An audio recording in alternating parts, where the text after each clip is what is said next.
And you are live. Awesome. Well, welcome everyone to QuaranCon 2020. If this is 2022, if this is your first workshop or panel, I hope it's not. This is the Nesting Threads workshop, which is a bizarre brainchild of mine that I've never shared with anyone, but it's a tool for plotting or pantsing, helping to do both better in a novel. So lots to say on it. It's been super useful for me. But before all of that, if you have watched the other events, you probably know that we have bookkeeping to do. So I'm Levi Jacobs, by the way. We do have our free and 99-cent book sale going on as part of QuaranCon. I already went and stocked up. There's a lot of good stuff. There's some beautiful covers in there. And it's really cool because I feel like I'm getting a different slice of indie SFF than I normally do. So even if you feel like you have a big TBR, you should probably go look.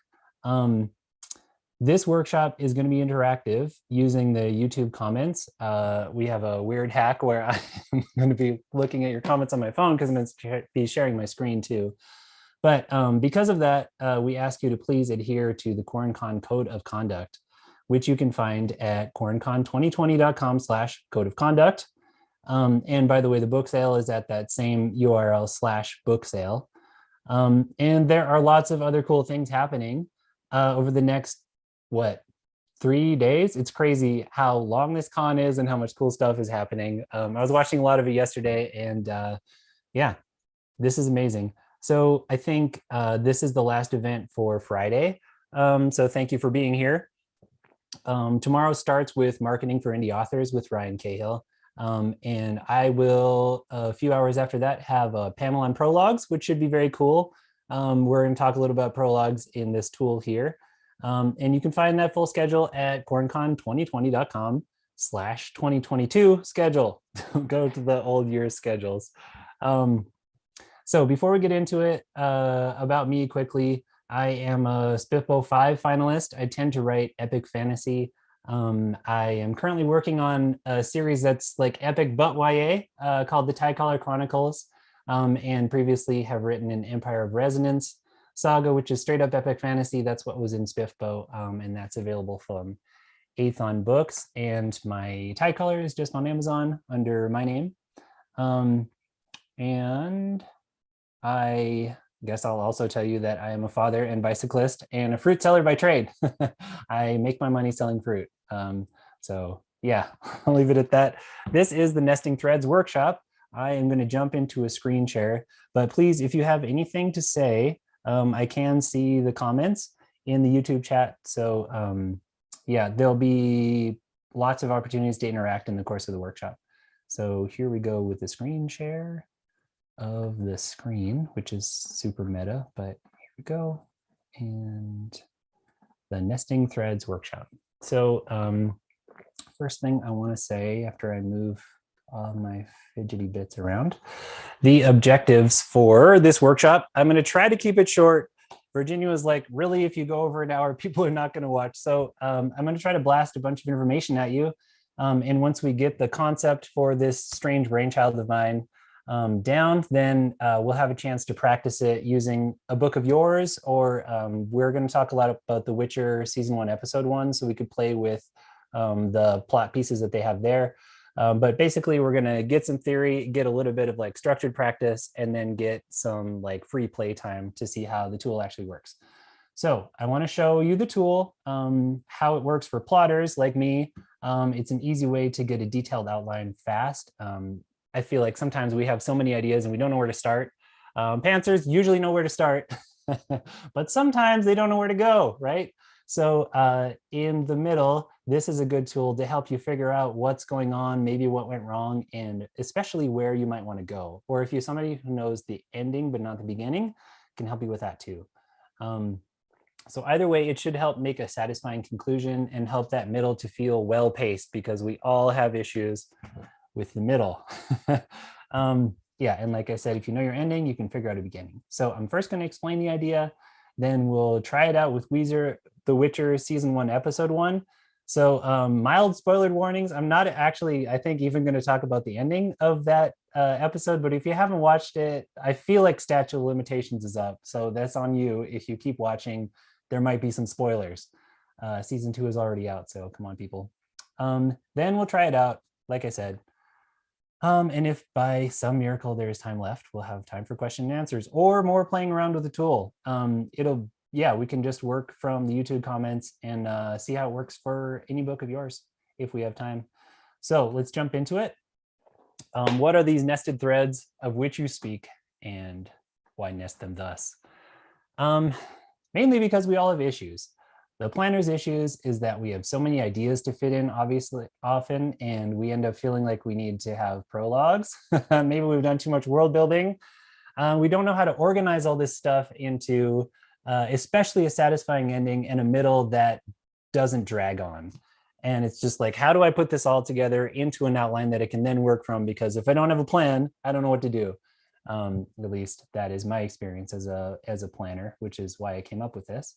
And we have the issue of the middle being boring or this giant morass of stuff. And also outliner's disease, where you love making that outline and you keep making it instead of writing the words. So this is a good way to blast you past that and actually get an outline so you have fewer excuses to not write the prose that you intended to be writing. The issues for pantsers is often, this is what I hear from my pantser friends. I've tried pantsing a few times and it's been awful, but this is what I've heard, is that beginnings, usually they're easy, they flow, you're just coming up with stuff, it goes somewhere, and then you kind of stop going somewhere, or maybe you get like 60 or 70% of the way through and you realize that it's very broken and you want to just start something new and shiny.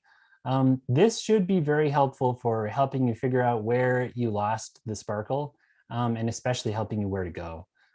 Or vice versa, if you know the end and you don't know how to get there, it should be helpful with that too. And we all have the issues of great beginnings and decent endings, but boring middles, and endings that don't feel particularly satisfying. That's something that I dealt with for a long time, trying to be like, I resolved everything. Why does this not feel amazing? And I have a theory on it. This is all just theories. I mean, what is fiction? There is no objective truth. This is just a tool that's worked for me. So take it all with a grain of salt, but I have lots of theories. So 2 theories on our issues. The first one, and probably if you take nothing else from this workshop, I would say that these 2 theories are the things to try to integrate. They're wisdom that has not come from me, but from more experienced authors. So the best endings are the ones that wrap up the story's conflicts in the reverse order that they were introduced.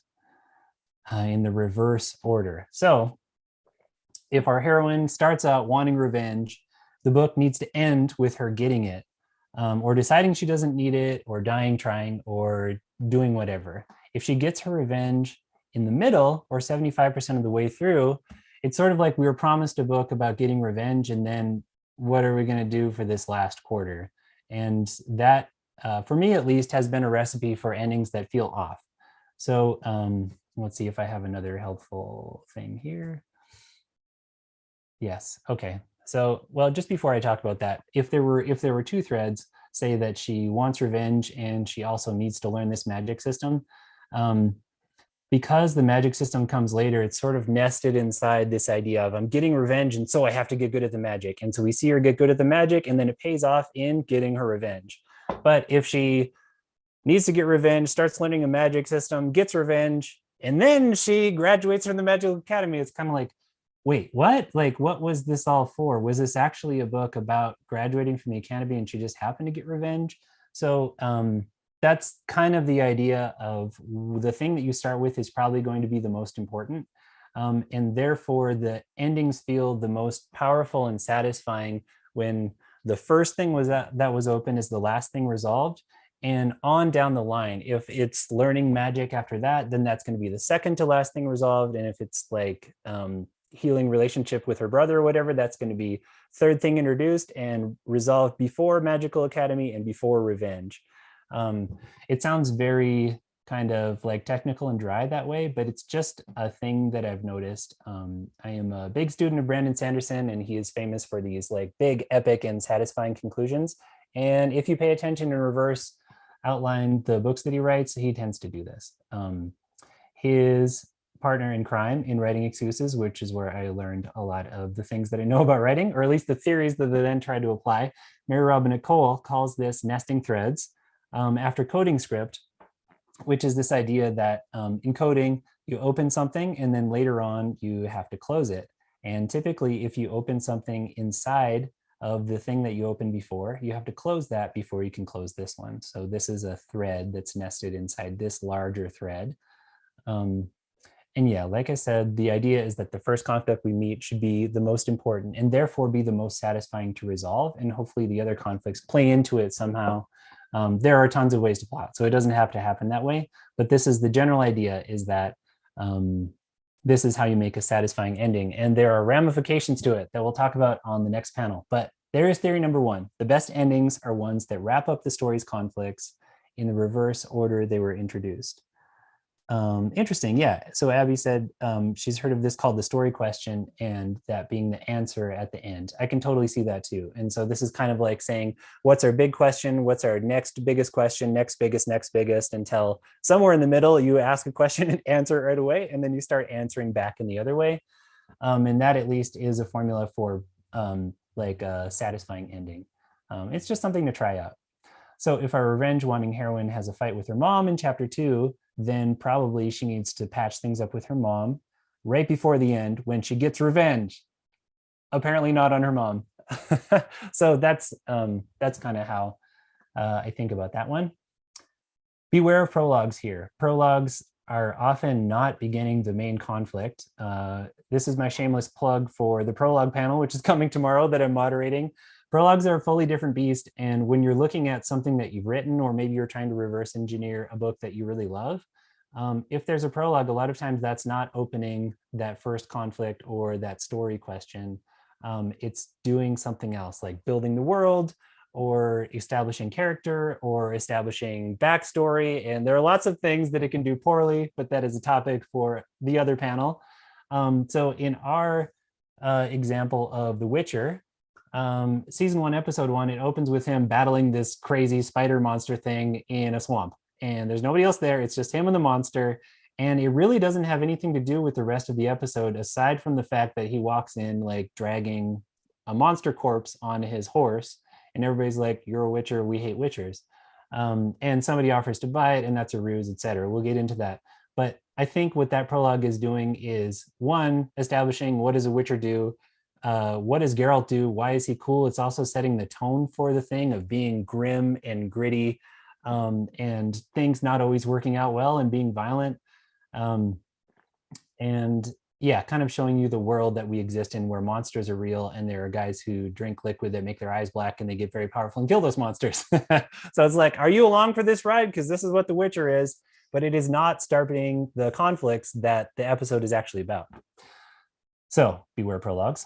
The second theory is that middles get boring or muddy when there's no sense of progress. That might seem kind of obvious, but when you're thinking about your story in terms of these threads of conflict number 1, revenge, conflict number 2, mom, conflict number 3, get me a sandwich or whatever, for each one of those, you want to think about what counts as progress in them and have signposts along the way that are showing the reader that we're getting closer to this goal, or we're getting further away and that's awful and we have feelings about it, but not just that we're stuck, because it's that stuckness that makes pacing lag and makes characters feel whiny. I'm sure you've all read books or drafts by your friends where there is a character who is like so distraught about something and they just keep being distraught about it. I think about Michael from season 1 of Lost, who's like so distraught, and or maybe it's season 2, and doesn't do anything about it. And after a while, it's just like, okay, dude, like get over it. You just start to really dislike that character. Whereas if, you know, he's distraught about his son being lost and he keeps trying things, even if they fail, we see him being proactive.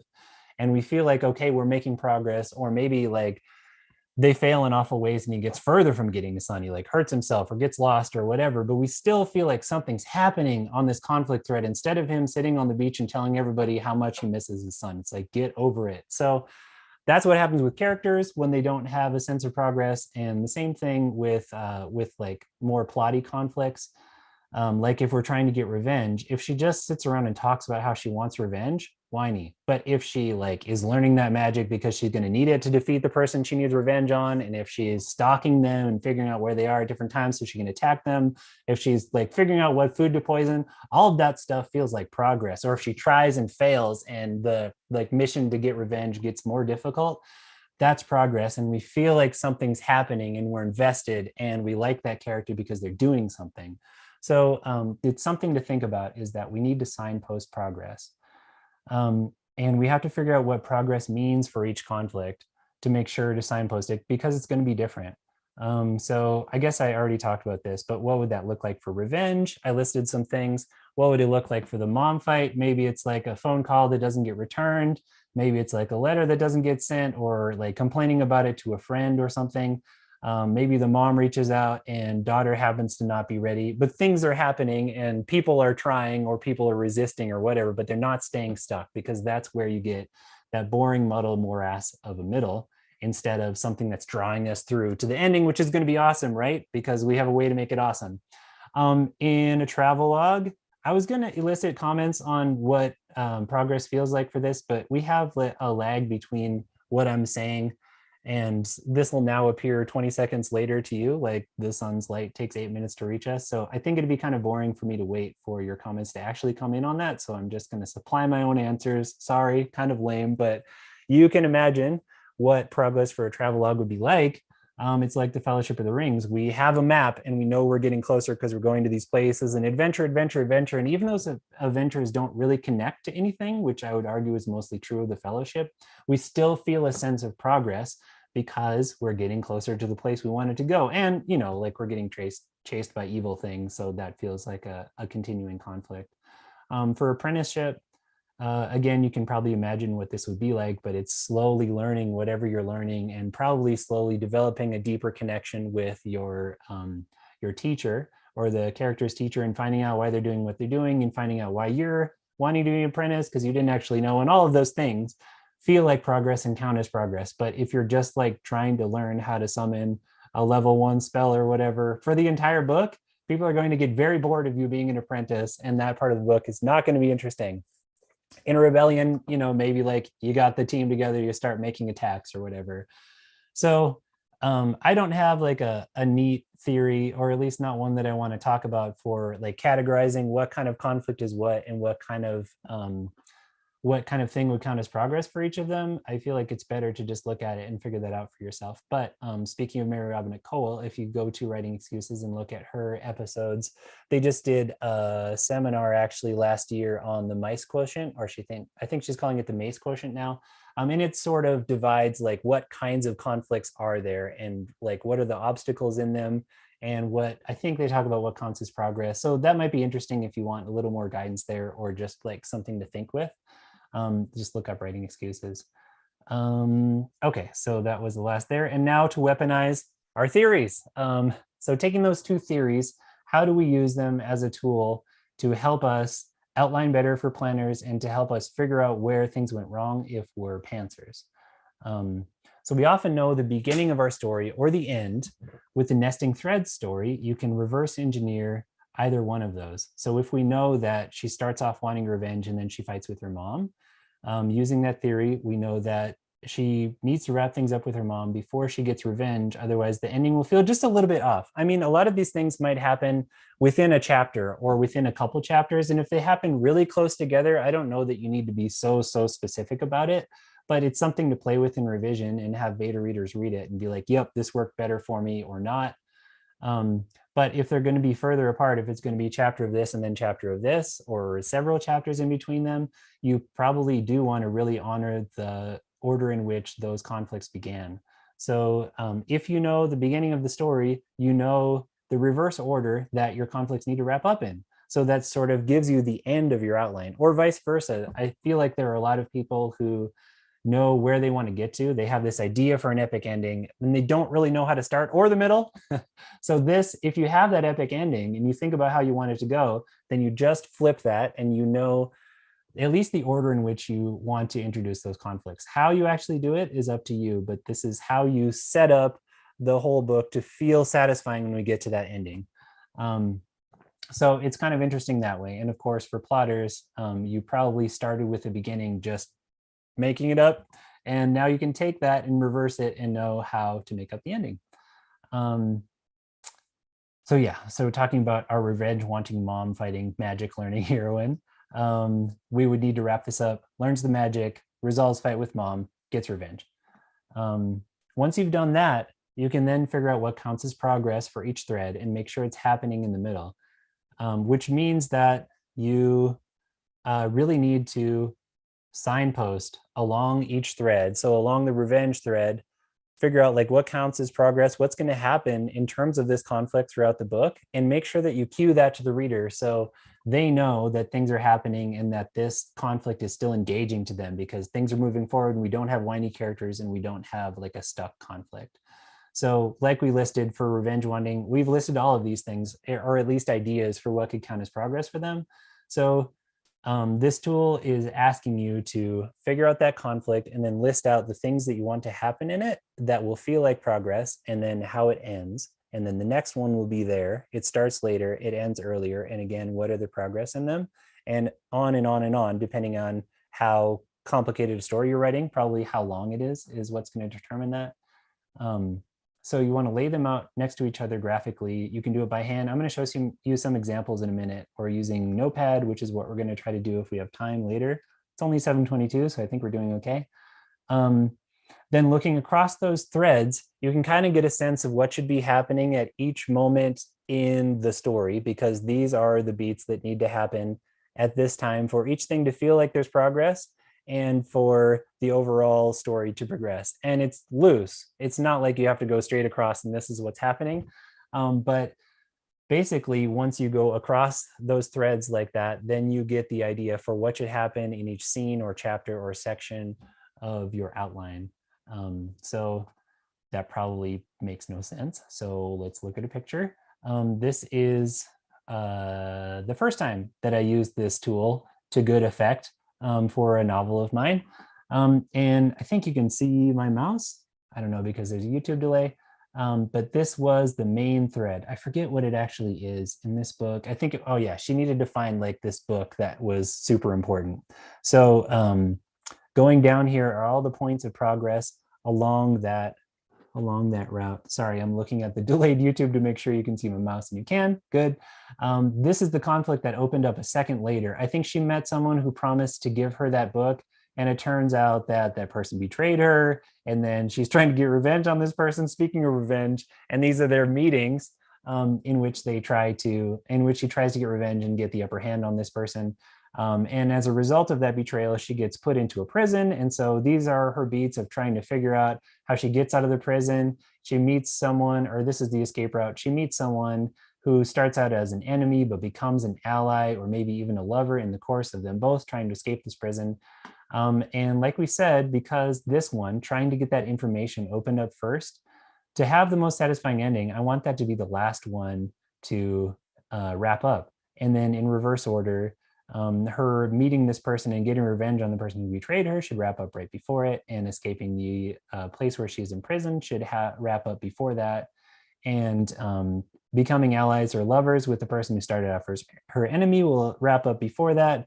So like they become allies, they escape the arena together, they get revenge on this evil lady, and they get the information. And that theoretically feels like a very satisfying ending, versus like they escape from the arena and then they decide that they're like good friends and lovers, and then they get the information but they still decide to go get revenge on them. So they do that. It's kind of like, wait, what's happening? I didn't think that was important. Why are they bothering to get revenge when they already had the thing that they started off wanting in the beginning of the book?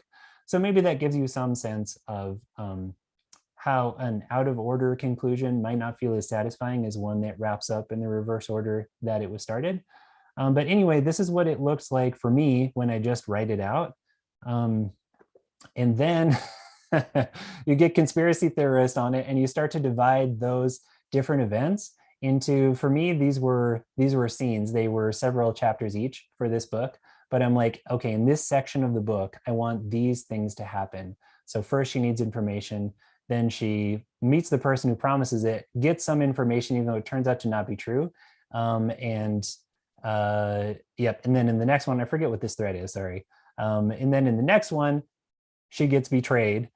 She gets imprisoned. She meets someone who is going to help her get out, but they seem like they're enemies right now. And she gets more information in the process on the thing that she's trying to get, which is that it's not in the place where she's trying to steal it, it's somewhere else. Anyways, I'm not going to tell you the plot of my book, but this is the basic way of doing it, is looking, now that you've got these threads going up and down and you've got the order in which they need to conclude, now you can go across and see generally at each moment in the book, what are the things that you want to be focusing on so that all the plots are progressing, you don't forget any, leaving behind, none feel stuck, you're hitting regular beats of progress on all of them. And sometimes you're going to have a chapter that's just one. And sometimes you're going to have a chapter that's like this one and not that one, but these two, right? So when you look across this, then you have to use your natural story brain and say, like, what's the way of putting these together that makes the most sense? But it is, at least is a structure for you to start to think about it. Like, take a ruler and put it across and look at them and say, well, which of those would make sense happening together? If you have multiple POVs, it gets more complicated, but you can do it for multiple POVs as well, because often they're involved in the same conflicts and they'll have different points of progress on them. And then, yeah, you want to start to wrap it up. So you see that 12 is here, 13 wraps here, 14 wraps here, and 15 and 16. This was an epilogue, so it kind of happens after 15. And like a prologue, I would say that epilogues are kind of a different beast. They don't necessarily need to wrap anything so much as like maybe give a hint of the next book. But anyway, that's kind of what it looks like going straight across. Claire says my brain is amazing. That's nice. Anyways, and this is the outline that I made from that very messy conspiracy theory thing. I went across and I said, okay, so in 2, I need this, this, and this. And then for me, I wrote out those notes here, so that, like, this is the kind of outline that I've always worked from. And this is not part of the tool at all. Everybody has their own way of outlining. And honestly, like, if you're not into really detailed outlines, you might just use this and call it good. For me, I reorganized it into something where this column is for plot, this column is for character, and this column is for world building and setting stuff. And so each of the beats that I had here, I come over and I say, well, that's more about character, and that one is more about plot. And here are some things that happen in the setting that I need to be aware of. So take this and make it into an outline or a plan, however you do it, or maybe this is what your outline and plan looks like. So that is the idea, to go from just whatever beginning it is and whatever conflicts are there to plotting out what's going to make that feel like a satisfying progression towards the conclusion. And then going across and seeing, how do things progress together? And now how am I going to organize this into scenes and chapters and sections of the book or whatever? And so, yeah, this is how mine looks. But like I said, everybody has their own way of outlining. And if you don't, feel free to steal this one where you have your chapters and then plot, character, setting, or you might just have like scene and just the notes that are collated from here in a like easier to read format than this. Okay, so let's see if we can use this to reverse engineer The Witcher, season 1, episode 1. So this is the spoiler warning. In the first scene, Geralt slays a monster alone in a swamp. Like I said, this is a prologue alert. This doesn't really have anything to do with the conflict that happens in it, other than the fact that he's a Witcher. I would say another thing that's happening here is just establishing character of who he is and like what he actually cares about. In the second scene, Geralt walks into a tavern to a crowd that's prejudiced against Witchers. Guys are like trying to call him out into a fight, and they're refusing to serve him. The whole crowd is just like gnarly and opposed to Witchers, and we're getting a sense of what is a Witcher in this world. And then he finds a single friendly face, a girl named Renly. So voila, we get two conflicts in this one scene. The first one is prejudice against Witchers, and the second one is his relationship with Renly. And you can list this separately or not. I mean, it depends on how you want to do it, but they have a conversation about what is a monster, because obviously Geralt kills monsters, but there's also the sense of people being monsters. And so they have a long conversation about that, and it develops along with their relationship. So that's conflict number 2. And they get interrupted when a mage's helper, Marilka, comes and says that her master will buy this thing that he's killed, because he's trying to find, where is the person who asked me to kill this thing so I can get paid. So she brings him to the guy, who says, Trick, actually, I don't want that, but I do want you to kill this other monster named Renly. And so they have a conflict between themselves because Stregobor thinks that this is what the world needs. It's what he calls the lesser evil, even though it's like sort of killing an innocent person, it's preventing this awful thing he thinks is going to happen. Geralt refuses to choose. And so they have a conflict over Stregobor wanting him to do this thing and being afraid to do it himself. And Geralt saying, when it comes to the lesser evil or greater or middling, I love that line. He says, I would prefer not to choose. So these are what I recognize as the three main conflicts, and then they develop in the course of the episode. So we have our three main conflicts, and we know the order. So following our theory, we should know how to wrap them up, right? If it starts with prejudice, then relationship with Renly, then conflict with Stregobor, it should wrap up in the opposite way. First, his relationship with Stregobor is resolved, then the relationship with Renly is resolved, and finally, something happens, some prejudice against Witchers is resolved. And I do think that's basically how it happens. It's really tight there in the end. And you could like totally argue me that that's not the way that it happens. And I might argue that if it's not, then maybe we could make that ending better. Perhaps that's presumptuous of me. But from there, we know how to construct our middle. So connect our cool opening of walking to that tavern and all this prejudice and this one person who stands out, and then a mage who wants to kill that one person. To make the middle not suck, we need to figure out a sense of progress for each of these conflicts. So the first one, the prejudice against Witchers. So yeah, I think I charted what I think actually happened in the course of this.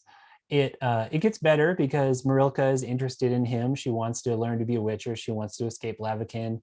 It gets worse. Yeah, I guess it gets better, or it gets different because Stregobor kind of treats him as less than human, but wants to use him. He meets Renly, and Renly is very sympathetic and wants to ally with him.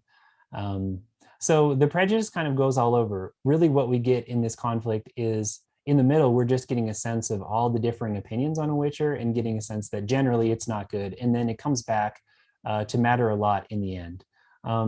In the second conflict, the relationship with Renly, basically they start to get to know each other in the tavern. She shows up in the forest and they get to know each other better. He finds out her backstory, why she wants to kill Stregobor. Falling in love might be a little bit much. That is something that could happen in a different story. They just kind of get it on. After she wants to ally with him. So I guess I don't have this in the right order, but in this story, to avoid spoilers, there is some romance. There's an offer of alliance. There's also betrayal. And in the end, a fight between them. The possibilities for what you can do with your relationship are really endless, but each time that they meet, it should feel like progress. It should not be a stuckness, but something is happening and moving with this conflict. In this case, how they're going to come into relationship with each other. And then their relationship with Stregobor is the same. They get to know each other better. They have their clash over ideals. He finds out more about Stregobor from Renly and decides that he's not a good person if he didn't already know that. And it ends up in a fight in the end. No surprise, because that's kind of the tone of The Witcher. So here is a different way that you can sketch out those threads. If you don't want to look like a mad scientist like me, you can just use I use a PC, so this is Notepad, but I think Apple has a very similar, very simple Word document thing. And you can just take your first conflict and list out what are the beats in that, and take the second one, list them out, and the third one, list them out, and on if you have more. And then again, looking across, you can kind of see what should be happening where. So this is how I sketched out that episode. Ignoring the prologue, it opens bad with townsfolk glaring, and is also interesting because in that same scene, somebody is not prejudiced against him. Then the prejudice seems better because Marilka is interested in him, and the town mage is not exactly prejudiced, even if he is dismissive, and the relationship with Stregobor starts. So that's scene number 2. In scene number 3, his relationship with Renly deepens because she tells him of his backstory.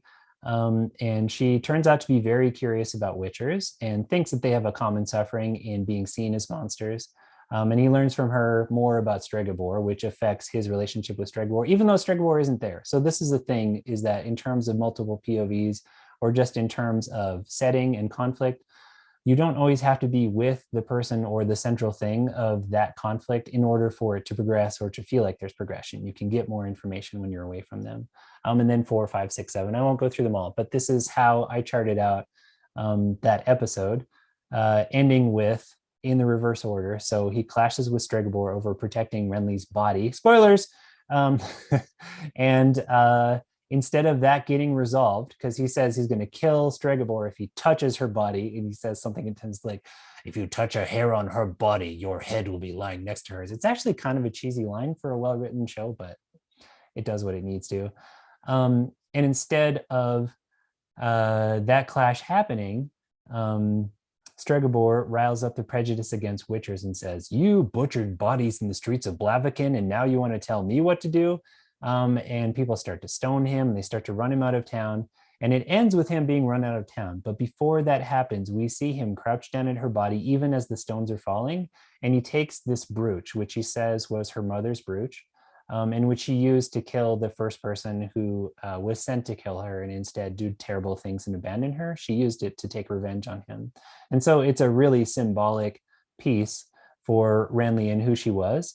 And she also speaks a prophecy of the other girl that is fated to change the world in the same way, who's going to be a central character throughout the rest of the 2 seasons that we have so far. And so that piece sticks with him too. But the last thing that we see is him being run out of town. Marilka has changed her mind. She says, get out of Blaviken, Geralt, and never come back. And she's the one who was interested in him before, saying, maybe I can travel with you and be a witcher. I don't want to stay here. So she's kind of like this litmus for the entire town's feeling about witchers. And because there's been this violence in the street, et cetera, it's completely turned against him. And we know that in many places, that's the same. That's why in episode 2, he meets this bard who's like, we got to change your public image. And he's like, I don't care. I just kill monsters. But anyway, that is how he wraps that up. Sorry, when I look at the YouTube comments, I lose my train of thought, but I do want to pay attention to what y'all are saying if you say anything. So that's how I would chop that into scenes. And if we were writing this episode and these were the beats that we plotted out, we chop it up like this, and then it's ready to outline however we outline. So maybe the more interesting part, but I guess I should stop and ask, does that make sense? It looks like we have 9 people live, so I'm gonna talk about nothing for a little bit while I wait for the YouTube lag to catch up and have you all ask me questions if something in that didn't make sense. So I'm not sure how to fill this time, but I will fill it by staring awkwardly at the camera while you tell me if that made sense, because I don't really want to go on if not everybody's on the same page. So I'll give it a little bit of time here to see if anybody has anything to say. Hopefully that seems pretty clear. You just plot out each point and then go across to make an outline. Getting some radio silence from you all, so I'm going to start. And if the lag is longer than I think, I will just address those questions. So understanding this basic tool, let's talk about how planners and pantsers can use this. If you're a planner, okay, thank you. Ooh, I don't know how to say your name, but thank you for telling me that it makes sense and that it's fascinating to listen to me. I feel like you might be being charitable when you say that, but thank you anyway. So how planners can use this. You likely know all the things you want in your story. It's just hard to put them into an outline, and especially one that doesn't just go all over the place in the middle and lose that natural sense of progress. So yeah, so this is a way to take all the things you want in the book, put in the book, list them out, have each one of those conflict lines look exactly perfect to you by itself, and then you go across and say, okay, so at each moment in the book, kind of this should be happening, and build an outline from it. So it like pushes you past the outline builder's fatigue of not knowing where to go or how to put all this stuff together. Hopefully it's really useful that way. And if you have an ending or beginning in mind, this tool hints at how the other one should be. So it can help you make that outline if you're not really sure where it should go, because you know, plotters, our problem is we haven't actually written the book yet, so we don't know how it's going to be. So you're kind of wondering. So this at least gives you a structure to be like, well, if I think Levi's not a nut job, I guess I need to wrap this up in reverse order. So you can do that, and then you know what to do with the middle. You just figure out what's progress for each of those conflicts and mark out moments in that conflict so that the reader will feel like things are moving. You weave them together into scenes, and voila, you have an outline. Hopefully that makes sense. Again, tell me in the comments if it doesn't. But moving on to how pantsers can use this tool. Beginnings are usually the easy things for pantsers. This is what I'm told. And then at some point you run out of steam. You wonder if the book you're writing sucks. You don't know why your characters don't know what to do. But the cool thing is, as long as you have that beginning, you know the order that your conflicts opened, you know the ones that are going to be the most important and secondary, etc. And you probably haven't been consciously thinking about what counts as progress along each of those. But when you now reverse engineer your own story using this tool, you'll see that, okay, maybe I've stopped marking any kind of progress on this one and that feels inauthentic, or maybe this one is completely stalled out, or maybe what I opened with and what felt like it was going to be the main conflict of the book has actually kind of fizzled out. And this other thing that I'm actually writing about that happens when you discovery write, right? So now you can go back and say, I guess I need to open with that. However, I can manage to do that. And this other thing needs to be much more secondary, or maybe it needs to go away entirely. But as long as you have a beginning, you can figure out where you can figure out what your ending should look like, and you can start to figure out where to go once you lose steam in the middle to keep having that sense of pacing and progress and to lead to the ending that your beginning implies. If you can't quite figure out the ending, then reversing threads of the opening will do the trick. I guess I've already said that, and you might find out that a different conflict should be primary. And if you are solid on the beginning and the end, but the middle feels thin or boring, it might be that some of those conflicts don't have any kind of updates or beats for a long time. And so the prose feels kind of thin. This is a hard thing to describe, but it's just a thing that I've experienced in my writing. And something that I'm always thinking about is, can I make each section of prose do more than one things in terms of character, plot, and setting? If a paragraph is just setting, it's kind of boring, but if it's imbued with the character's feelings about that setting, it feels thicker. Or if it's setting and it's also important to the plot, or if it's plot and we also have the character's emotions there, that prose is thicker and more satisfying somehow than when it's just one or the other, which is probably why we hate interior monologues, because it's just character. And in the same way, I feel like if you have, say, 5 important conflicts in your story, and the chapter that you're writing or the scene that you're writing only deals with one of them, I think that can feel a little bit thin, versus if you have at least 2 or 3 stewing in the background. So going back to The Witcher, he's talking to Renly and she's telling him her backstory, but stewing there too is the knowledge that they both have prejudice against them for different reasons, and they feel a sense of alliance. So that other conflict is present. And she gives him information about Stregobor, how Stregobor ordered her killed, and she finds out that he actually asked Geralt to kill her too. And so that conflict is present too. And so we feel like this scene, which is just 2 people in a forest, is intimately tied to everything that's happened in the rest of the story so far, and will have effects on all of those things that happen later. And to me, that's like thicker, like meatier, chunkier prose than when it's just one or the other. So it might be, if your beginning is feeling kind of thin or boring, that you need to just be noting more of the conflicts that are important there, the character's internal journey, or keep noting their relationship to the other people they're on their external journey with, to make it feel more interesting. So this tool should point out to you what are the things that are meant to be going on all the time, and have you forgotten some of them? So hopefully that makes sense to my pantsing homies. I am not a pantser. I'm just imagining what it's like to be you. I tried it last summer, and yeah, I had to quickly make an outline. Okay, so yeah, all right. So I got a question. Thank you, Claire. What if a major plot thread changes trajectory? Is it still the same thread, or does it start a new one? That's a really interesting question. And I would say that, so let's imagine we're on that revenge thread, and she finds out that the person she wants to take revenge on is actually a great person. It was a misunderstanding. That's a change in trajectory for sure.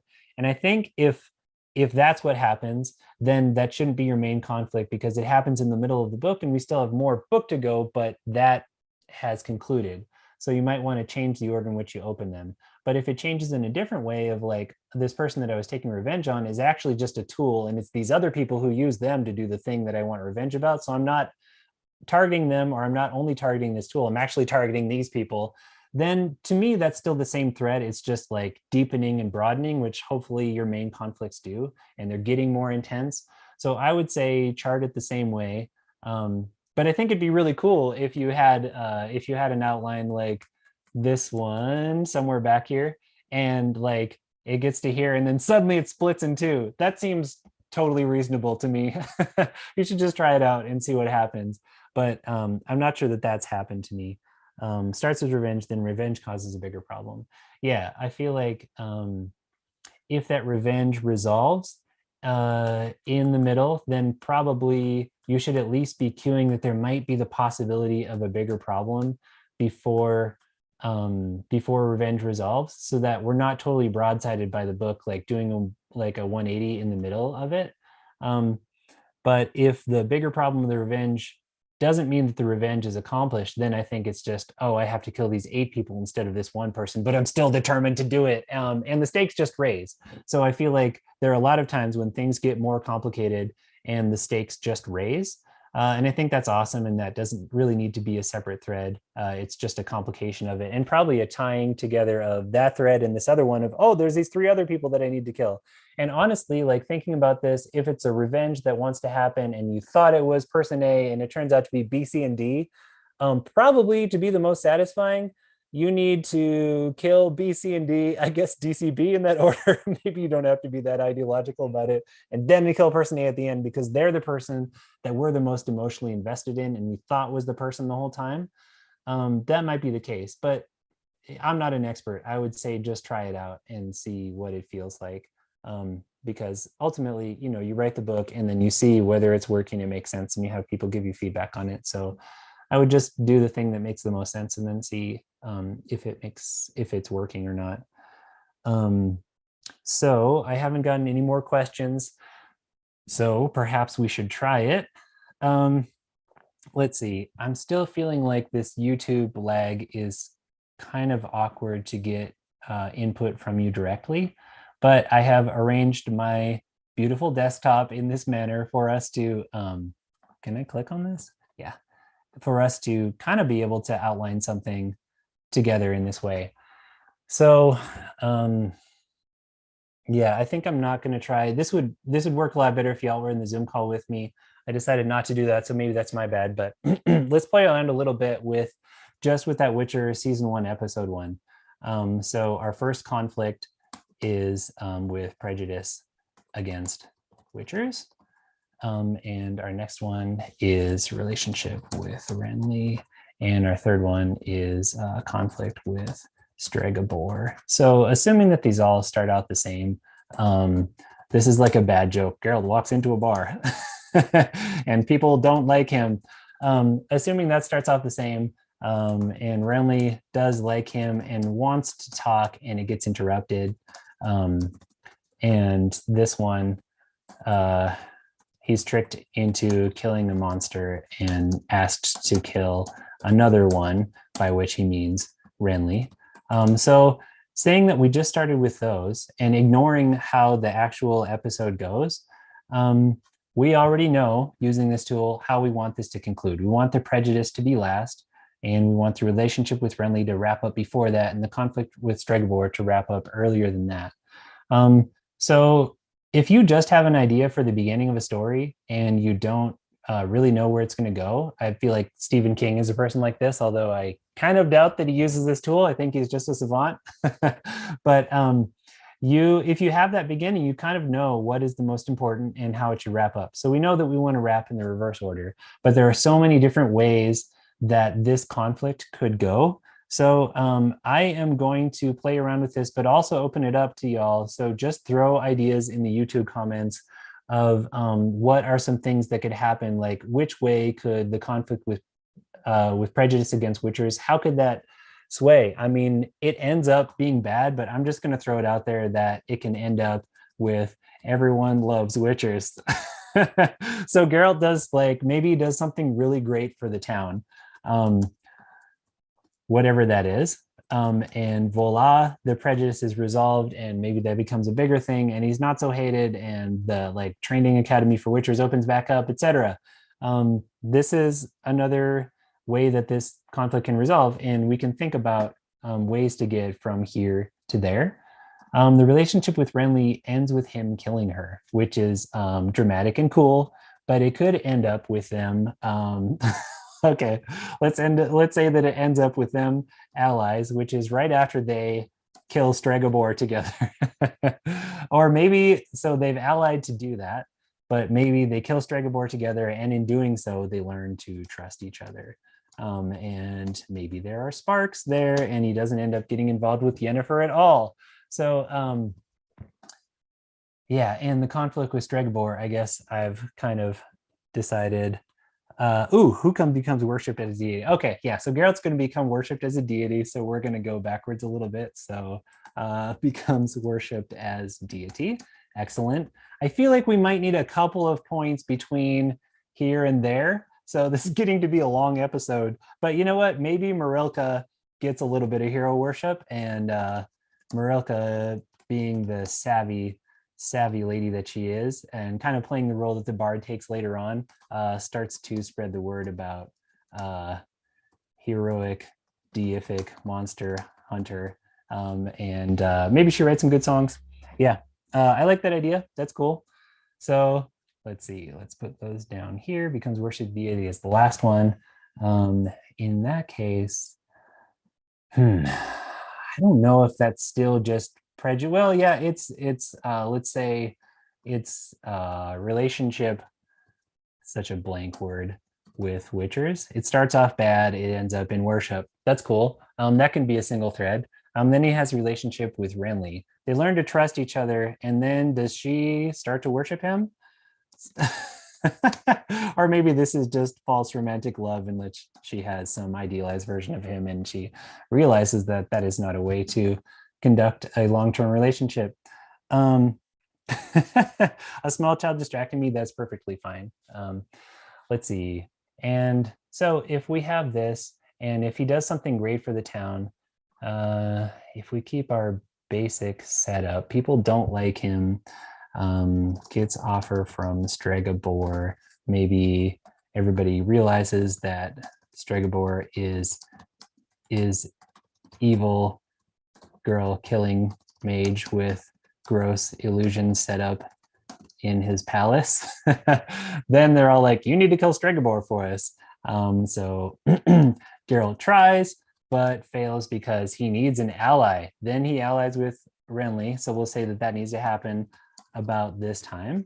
And because she's prophesied and she has all these powers, they attack together, which would go here or there, together. And let's see, I guess that happened up here. And they allied, and through their combined powers, killed Stregobor.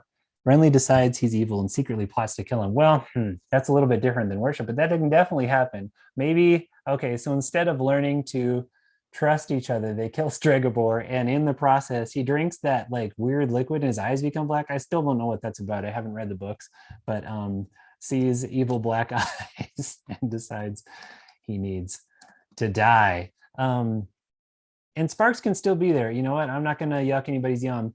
And so he's, instead of starting to worship, she starts to plot his death. And that feels like a great segue to episode 2, or maybe to book number 2, in which he's in love with someone and she's plotting his death. That sounds pretty cool. So if that's how the relationship, she decides to let Stregobor kill him. QuaranCon2022, you're running me for a gambit here. I don't know if I can do all of these, but she decides to let Stregobor kill him. Okay, so they try to, oh, okay, I get it. So they try to kill Stregobor, but in fact, they fail and Geralt is killed, or let's say wounded, because she still wants to kill him later. But he does something great for the town in trying, and everyone loves witches because he tried so hard. And Marika gets hero worship. Let's say that she thinks he's died, and she gets martyr worship, and he becomes a deific figure after apparent death, which he actually appears to die in the end of season 1. So we're not so far off of the thing. I'm like afraid to look at the YouTube comments now to see if anybody else is throwing stuff at me. And okay, maybe you're getting an idea of how this works, or maybe we're just having fun with rewriting season 1, episode 1. But if you do have any questions on how the tool works, hopefully you don't, because it was so clear. But if you do, hit me with those. Protagonist dying in the first episode might not work, Claire says. True, but didn't that happen in the beginning of Austin Powers 3, where they or I think they just hired a bunch of famous people to be the people and then they all died or something. My friend had an idea for a book where like you have a superhero person and then like a comet passes by the earth and it sucks all the air off and everyone dies, and that's the opening scene. I don't remember where he intended to go from there, but I never said she succeeded. Okay, that's true. They still need the bath scene. That's fair, Pam. They definitely need the bath scene. Where are we going to put the bath scene in here? Wait, where does the bath scene even happen? I'm so confused now because I watched the season a while ago. Anyways, I think I'm going to stop trying to incorporate all these comments into one thing. That is actually your quest as you attempt to use this strange tool that is a brainchild of mine to make your writing easier or better. I will find a way to include the bath stone, P.S. Livingstone, the bath scene. But I think I am going to wrap it up instead of playing endlessly in this fun sandbox of season 1, episode 1. I hope that this made sense and that it's something that feels like it's useful to you. It's the first time that I've ever told anyone about it or presented it in a way that I hope makes sense. So I will be interested to hear if it did and if it feels useful. And if it does, I don't know, maybe I'll write a book about it or something. But it was certainly fun to put together for y'all. Thanks for playing with me and sticking around to the end. If you have any questions after the thing, I'm happy to talk about them. My email address is hello@levijacobs.com. Maybe somebody can type that in the comments for me, although it's going to disappear. So I'll type it in the permanent YouTube comments. And there's a link in the notes to check out some of my free books if you want to. levijacobs.com/free. Like I said, we still have a big old book sale on. I was too disorganized to get my books in it, but there are lots of good books there. So I would check that out. That is at QuaranCon2022.com/book sale. And there are a ton more awesome events happening. I think I'm wrapping up day 2, but I caught some of the stuff from today in between children and a lot of the stuff yesterday, and it's crazy. There's so much good stuff happening. I'm on a couple panels tomorrow. That one about prologues that I mentioned, which is interesting looking at from this perspective, and then our grief healing and grief. I should know the name of the own panel, but it's a good panel about grief in SFF.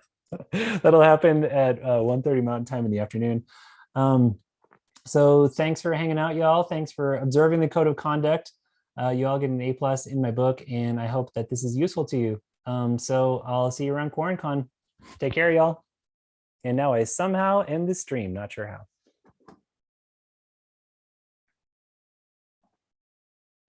I ended the stream. Oh.